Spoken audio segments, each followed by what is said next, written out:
কথা যদি রাখতে পারো তবেই কথা দাও। কারোর সাথে কথা রাখার মিথ্যে অভিনয়টা না করাই ভালো।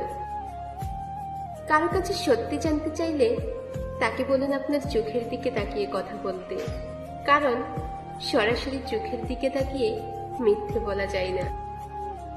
যে সবসময় হাসে তাকে সবচেয়ে সুখী ভাবার কোনো কারণ নেই, কারণ হয়তো তার ভেতরের লুকানো কষ্ট সে ছাড়া আর কেউ জানে না। কাউকে মেরে ফেলতে চাও, এজন্য কোনো অস্ত্রের প্রয়োজন নেই। তাকে প্রচন্ড রকম ভালোবেসে একা করে চলে যাও, সে নিশ্চিত মরে যাবে। তার দেহ হয়তো থাকবে কিন্তু সে নয়। মনের অনুভূতিগুলোকে জোর করে চাপা দেয়া গেলেও মাঝে মাঝে চোখের জল সব গল্প বুঝিয়ে দেয়। আসলে জীবন মানে একটা ভূমিকাহীন গল্প, যার প্রতিটা লাইন পড়া খুব সোজা কিন্তু বোঝা ঠিক ততটাই কঠিন।